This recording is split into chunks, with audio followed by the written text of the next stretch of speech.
जय श्री हरि। ओम नमो भगवते वासुदेवाय। प्यारे भक्तों, आज गुरुवार के दिन आप सभी श्रवण करेंगे गुरुवार व्रत की प्रचलित कथा। हिंदू धर्म में गुरुवार के व्रत का विशेष महत्व है। इस दिन भगवान विष्णु की उपासना करने और व्रत रखने से सभी मनोकामनाओं की पूर्ति होती है। दरअसल सप्ताह का गुरुवार का दिन प्रभु विष्णु, नारायण और बृहस्पति देव को समर्पित है। ऐसे में इस दिन उपवास और पूजा का महत्व और बढ़ जाता है। मान्यताओं के मुताबिक गुरुवार का व्रत रखने से विष्णु जी के साथ माता लक्ष्मी की भी कृपा प्राप्त होती है। तो आइए श्रवण करते हैं गुरुवार व्रत कथा। प्राचीन काल की बात है। किसी राज्य में एक बड़ा प्रतापी और दानी राजा राज्य करता था। वह हर गुरुवार को व्रत रखकर दीन दुखियों की मदद करके पुण्य प्राप्त करता था। परंतु ये बात उसकी रानी को अच्छी नहीं लगती थी। वह न तो व्रत करती थी और न ही दान पुण्य में विश्वास रखती थी। इतना ही नहीं, वह राजा को भी ऐसा करने से मना करती थी। एक समय की बात है। राजा शिकार खेलने के लिए वन में गए। घर पर रानी और दासी थी। उसी समय गुरु बृहस्पति देव साधु का रूप धारण कर राजा के दरवाजे पर भिक्षा मांगने आए। साधु ने जब रानी से भिक्षा मांगी तो वह कहने लगी, हे साधु महाराज, मैं इस दान और पुण्य से तंग आ गई हूँ। आप कोई ऐसा उपाय बताएं जिससे कि सारा धन नष्ट हो जाए और मैं आराम से रह सकूं। इतना सुनकर बृहस्पति देव ने कहा, हे देवी, तुम बड़ी विचित्र हो। संतान और धन से कोई दुखी होता है? अगर अधिक धन है तो उसे शुभ कार्यों में लगाओ, कुंवारी कन्याओं का विवाह कराओ, विद्यालय और बाग बगीचे का निर्माण कराओ, जिससे तुम्हारे दोनों लोग सुधरे। परंतु साधु की इन बातों से रानी को खुशी नहीं हुई। उसने कहा कि मुझे ऐसे धन की आवश्यकता नहीं है जिसे मैं दान दूं और जिसे संभालने में मेरा सारा समय नष्ट हो जाए। तब साधु ने कहा, अगर तुम्हारी ऐसी इच्छा है तो मैं जैसा तुम्हें बताता हूँ तुम वैसा ही करना। गुरुवार के दिन तुम घर को गोबर से लिपना, अपने बालों को पीली मिट्टी से धोना, राजा से हजामत बनाने को कहना, भोजन में मांस मदिरा का प्रयोग करना, कपड़े धोबी के यहाँ धुलने देना। इस प्रकार 7 बृहस्पतिवार करने से तुम्हारा समस्त धन नष्ट हो जाएगा। इतना कहकर साधु के रूप में बृहस्पति देव अंतर्ध्यान हो गए। साधु के अनुसार कई बातों को पूरा करते हुए रानी को केवल 3 बृहस्पतिवार ही बीते थे कि उसकी समस्त धन संपत्ति नष्ट हो गई। भोजन के लिए राजा का परिवार तरसने लगा। तब एक दिन राजा ने रानी से बोला कि हे रानी, तुम यहीं रहो, मैं दूसरे देश को जाता हूँ, क्योंकि यहाँ पर सभी लोग मुझे जानते हैं, इसलिए मैं कोई छोटा कार्य नहीं कर सकता। ऐसा कहकर राजा दूसरे देश चला गया। वहाँ वह जंगल से लकड़ी काट कर लाता और शहर में बेचता। इस तरह वह अपना जीवन व्यतीत करने लगा। इधर राजा के परदेश जाते ही रानी और दासी दुखी रहने लगी। एक बार जब रानी और दासी को 7 दिन तक बिना भोजन के रहना पड़ा। तो रानी ने अपनी दासी से कहा, हे दासी, पासी के नगर में मेरी बहन रहती है, वह बड़ी धनवान है, तो उसके पास जा और कुछ ले आ, ताकि थोड़ी बहुत गुजर बसर हो जाए। दासी रानी की बहन के पास गई। उस दिन गुरुवार था और रानी की बहन उस समय बृहस्पतिवार व्रत की कथा सुन रही थी। दासी ने रानी की बहन को अपनी रानी का संदेश दिया, लेकिन रानी की बड़ी बहन ने कोई उत्तर नहीं दिया। जब दासी को रानी की बहन से कोई उत्तर नहीं मिला तो वह बहुत दुखी हुई और उसे क्रोध भी आया। दासी ने वापस आकर रानी को सारी बात बता दी। ये सुनकर रानी ने अपने भाग्य को कोसा।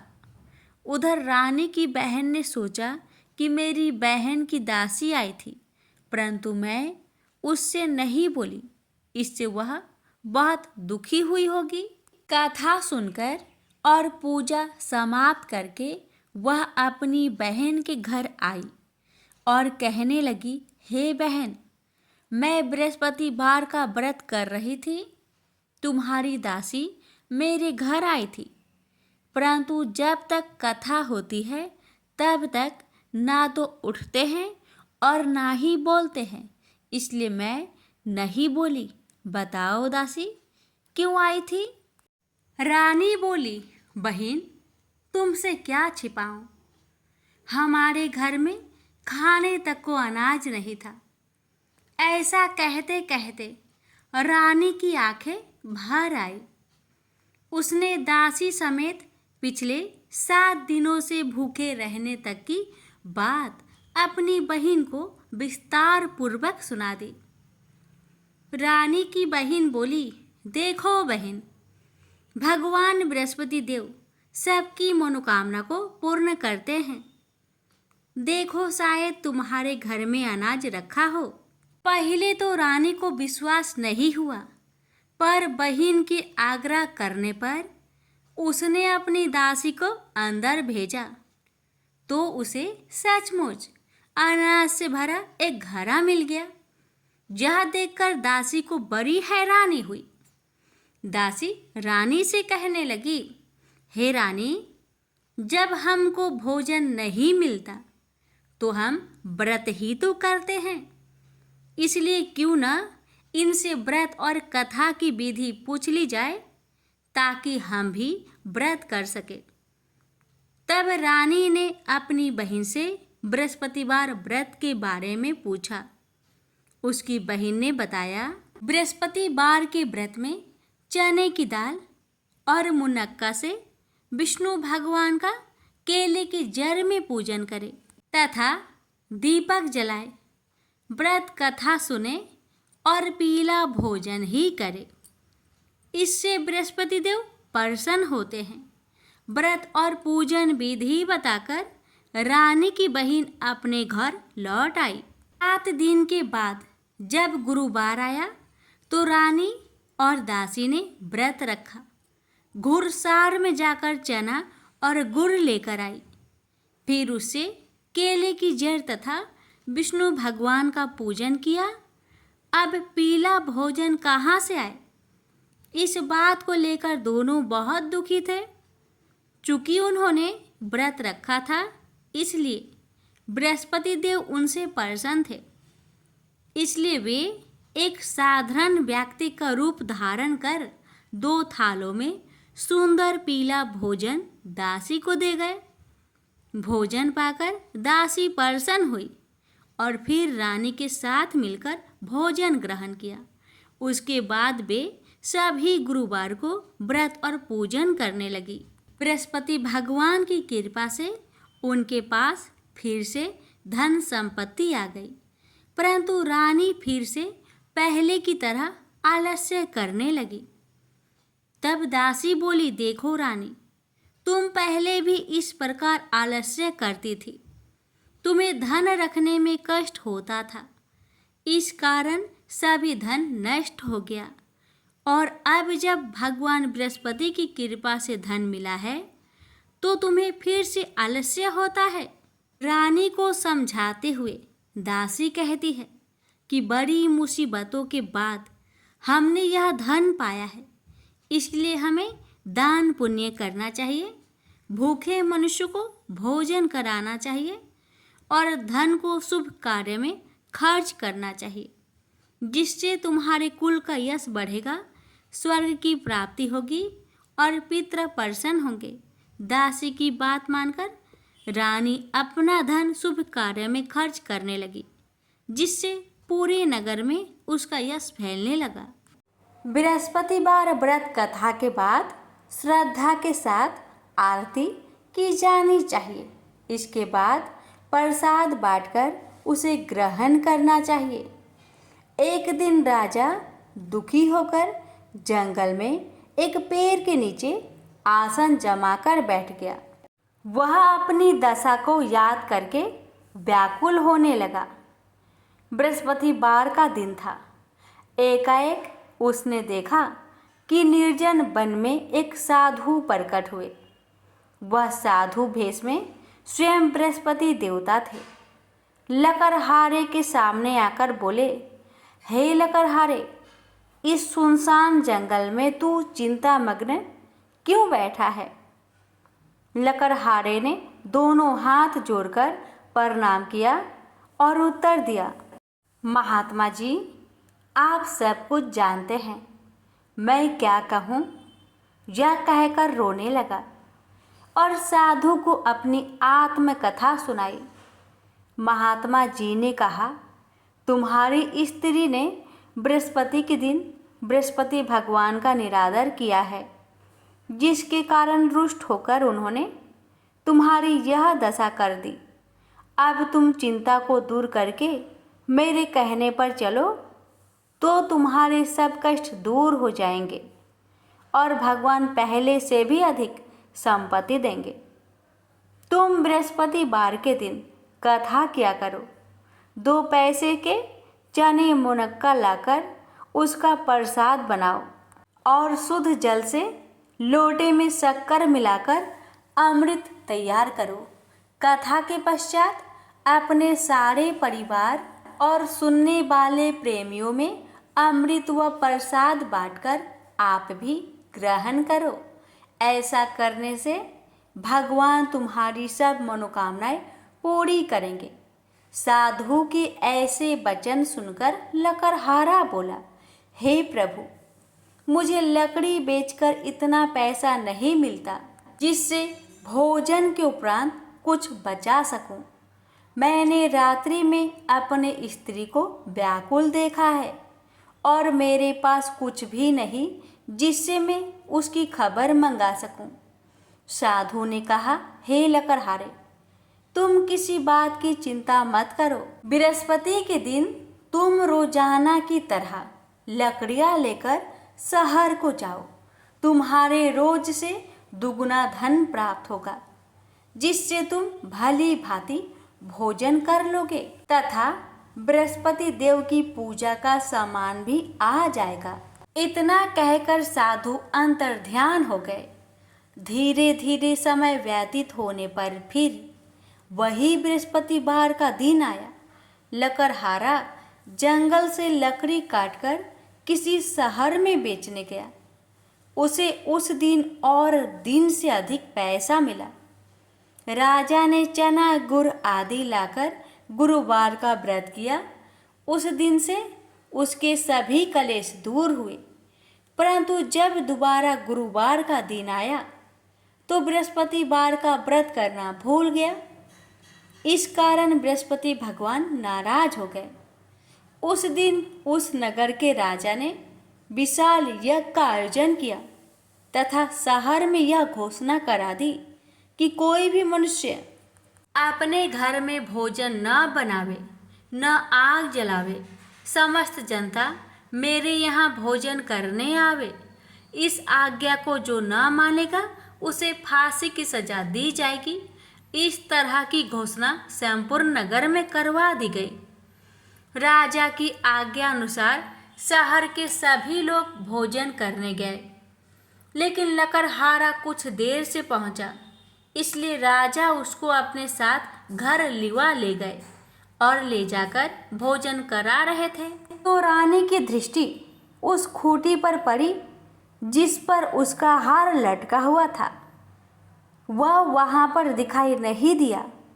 रानी ने निश्चय किया कि मेरा हार इस मनुष्य ने चुरा लिया है।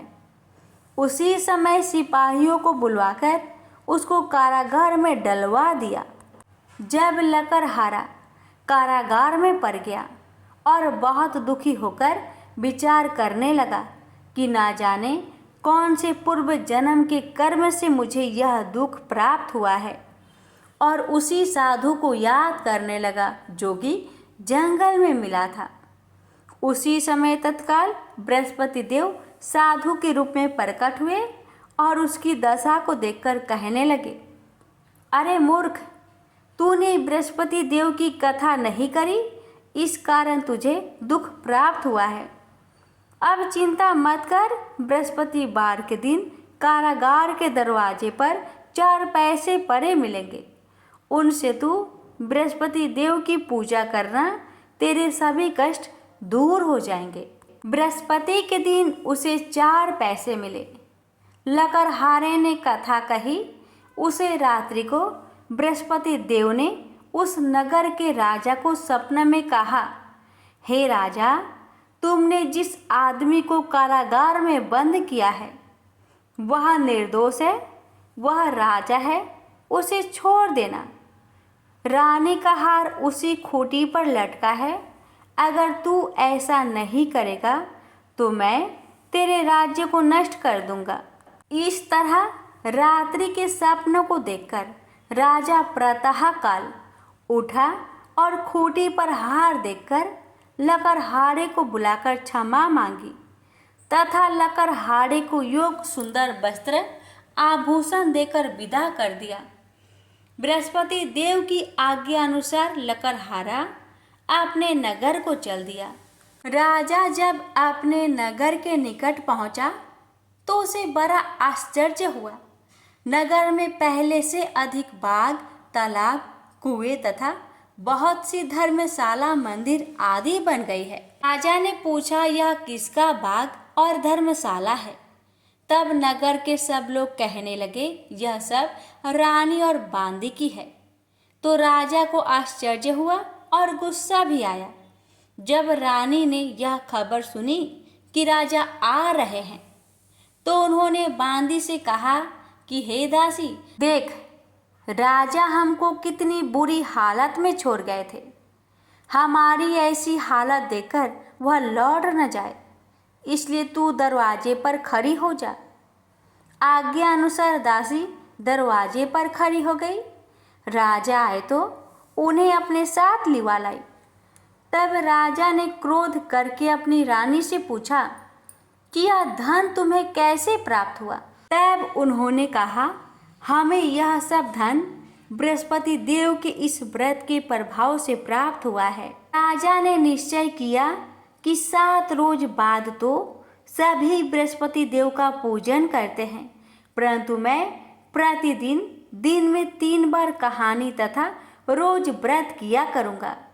अब हर समय राजा ने दुपट्टे में चने की दाल बांधी रहती तथा दिन में 3 बार कहानी कहता। एक रोज राजा ने विचार किया कि चलो अपनी बहन के यहाँ हो आवे।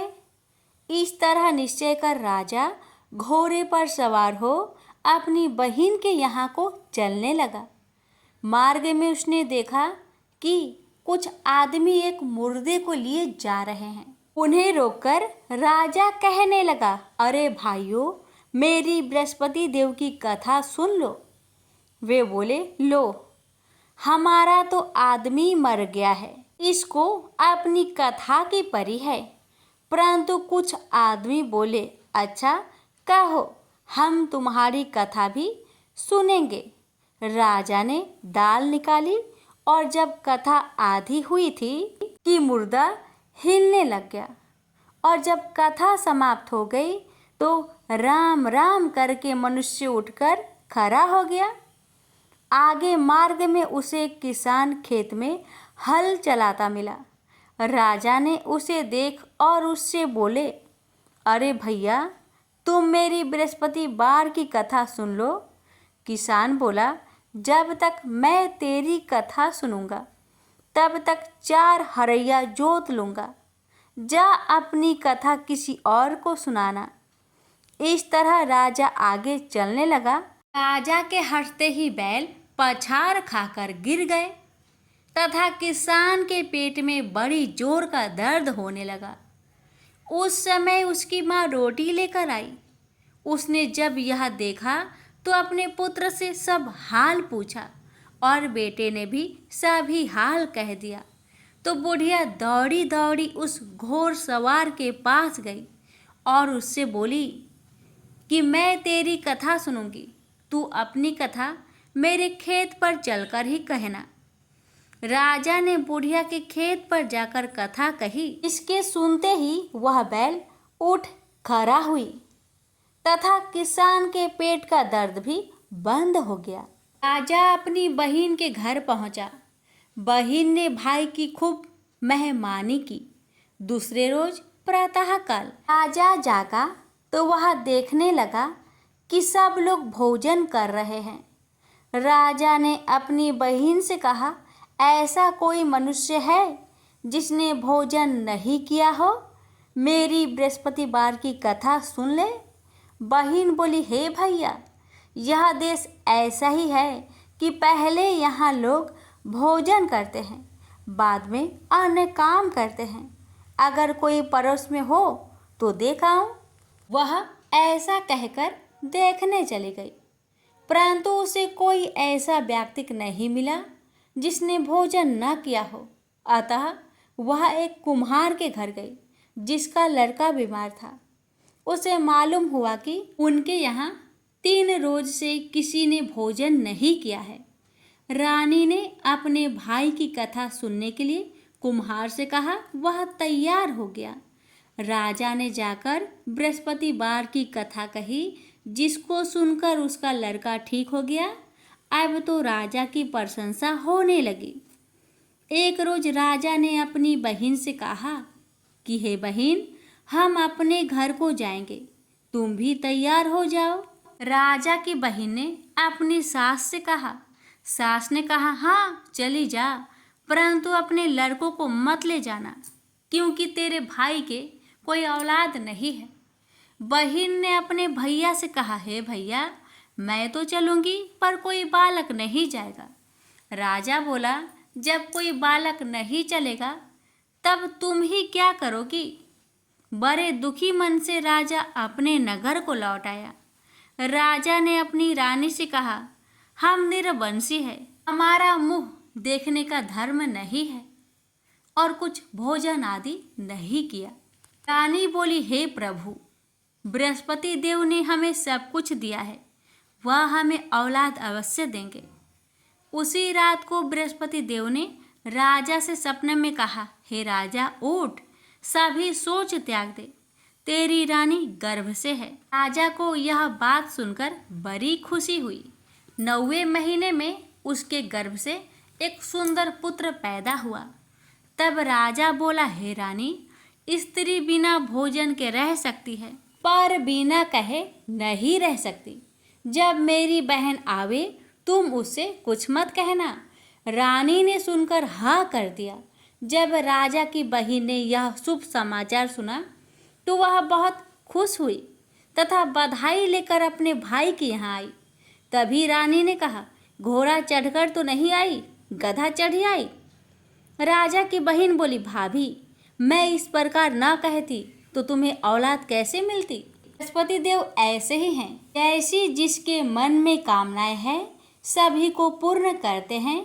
जो सदा भावना पूर्वक बृहस्पतिवार का व्रत करता है एवं कथा पढ़ता अथवा सुनता है, दूसरों को सुनाता है, बृहस्पति देव उसकी सभी मनोकामना पूर्ण करते हैं। तो प्रेम से बोलिए, बृहस्पति भगवान की जय हो।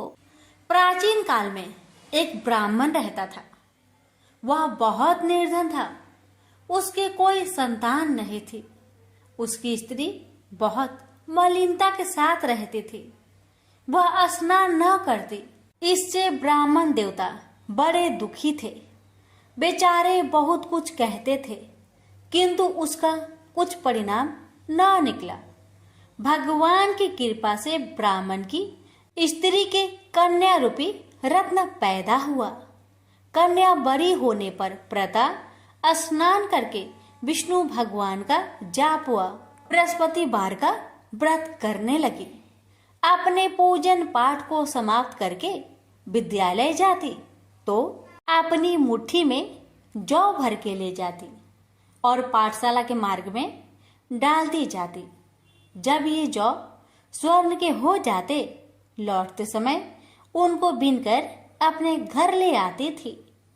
एक दिन वह बालिका सूप में उस सोने की जौ को फटक कर साफ कर रही थी कि उसके माता ने देख लिया और कहा, हे बेटी, सोने की जौ के लिए सोने का सूप होना चाहिए। दूसरे दिन बृहस्पतिवार था। इस कन्या ने व्रत रखा और बृहस्पति देव से प्रार्थना करके कहा, मैंने आपकी पूजा सच्चे मन से की हो तो मेरे लिए सोने की सूप दे दो। बृहस्पति देव ने उसकी प्रार्थना स्वीकार कर लिए। रोजाना की तरह वह कन्या जौ फैलाती हुई जाने लगी। जब लौटकर जौ बीन रही थी तो बृहस्पति देव की कृपा से सोने का सूप मिला। उसे वह घर ले आई और उसमें जौ साफ करने लगी, परंतु उसकी माँ का वही ढंग रहा। एक दिन की बात है कि वह कन्या सोने के सूप में जौ साफ कर रही थी। उस समय उस शहर का राजपुत्र वहां से होकर निकला। इस कन्या के रूप और कार्य को देखकर मोहित हो गया तथा अपने घर आकर भोजन तथा जल त्याग कर उदास होकर लेट गया। राजा को इस बात का पता लगा तो अपने प्रधानमंत्री के साथ उसके पास गए और बोले, हे बेटा, तुम्हें किस बात का कष्ट है? किसी ने अपमान किया है अथवा और कोई कारण हो सो कहो, मैं वही कार्य करूंगा जिससे तुम्हें प्रसन्नता हो।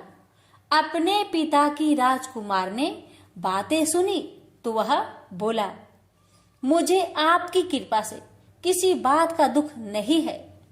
किसी ने मेरा अपमान नहीं किया है, परंतु मैं उस लड़की से विवाह करना चाहता हूँ जो सोने की सूप में जौ साफ कर रही थी। यह सुनकर राजा आश्चर्य में पड़ गया और बोला, हे बेटा, इस तरह की कन्या का पता तुम्हें लगाओ, मैं उसके साथ तेरा विवाह अवश्य ही करवा दूंगा। राजकुमार ने उस लड़की के घर का पता बतलाया। तब मंत्री उस लड़की के घर गए और ब्राह्मण देवता को सभी हाल बतलाया। ब्राह्मण देवता राजकुमार के साथ अपनी कन्या का विवाह करने के लिए तैयार हो गए तथा विधि विधान के अनुसार ब्राह्मण की कन्या का विवाह राजकुमार के साथ हो गया। कन्या के घर से जाते ही पहले की भांति उस ब्राह्मण देवता के घर में गरीबी का निवास हो गया। अब भोजन के लिए भी अन्न बड़ी मुश्किल से मिलता था। एक दिन दुखी होकर ब्राह्मण देवता अपनी पुत्री के पास गए। बेटी ने पिता की दुखी अवस्था को देखा और अपनी माँ का हाल पूछा। तब ब्राह्मण ने सभी हाल कहा। कन्या ने बहुत सा धन देकर अपने पिता को विदा कर दिया। इस तरह ब्राह्मण का कुछ समय सुखपूर्वक व्यतीत हुआ। कुछ दिन बाद फिर वही हाल हो गया। ब्राह्मण फिर अपनी कन्या के यहाँ गया और सारा हाल कहा तो लड़की बोली, हे पिताजी, आप माताजी को यहाँ लेवा लाओ, मैं उसे विधि बता दूंगी जिससे गरीबी दूर हो जाए। वह ब्राह्मण देवता अपनी स्त्री को साथ लेकर पहुंचे तो अपनी माँ को समझाने लगी, हे माँ, तुम प्रातःकाल प्रथम स्नान आदि करके विष्णु भगवान का पूजन करो तो सब दरिद्रता दूर हो जाएगी परंतु उसकी माँ ने एक भी बात नहीं मानी और प्रातःकाल उठकर अपनी पुत्री की बच्चों की जूठन को खा लिया। इससे उसकी पुत्री को बहुत गुस्सा आया और एक रात को कोठरी से सभी सामान निकाल दिया और अपनी माँ को उसमें बंद कर दिया। प्रातःकाल उसे निकाला तथा स्नान आदि करा के पाठ करवाया तो उसकी माँ की बुद्धि ठीक हो गई और फिर प्रत्येक बृहस्पतिवार को व्रत रखने लगी। इस व्रत के प्रभाव से उसके माँ बाप बहुत ही धनवान और पुत्रवान हो गए और बृहस्पति जी के प्रभाव से इस लोक के सुख भोग कर स्वर्ग को प्राप्त हुए। भी मिलकर बोलिए विष्णु भगवान की जय। अब श्रवण करें बृहस्पति देवता की आरती। ओम जय बृहस्पति देवा, जय बृहस्पति देवा, छिने छिने भोगे लगाऊं कदली फल मेवा।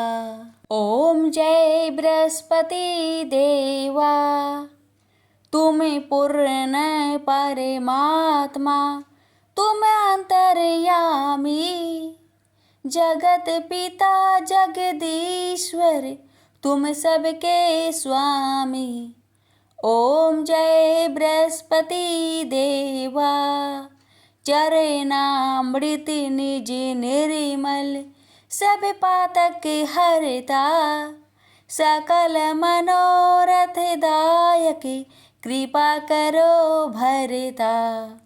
ओम जय बृहस्पति देवा, तन मन धन अर्पण कर, जो जन शरण परे, प्रभु पर कट तब होकर, आकर द्वार खरे। ओम जय बृहस्पति देवा, दीन दयाल दयानिधि, भक्तन हितकारी, पाप दोष सब हरता, भव बंधन हारी। ओम जय बृहस्पति देवा, सकल मनोरथ दायक, सब संचय तारो, विषय विकार मिटाओ, संतन सुखकारी। ओम जय बृहस्पति देवा, जो कोई आरती तेरी प्रेम सहित गावे, ज्येष्ठ आनंद बंद सो सो निश्चय पावे। ओम जय बृहस्पति देवा।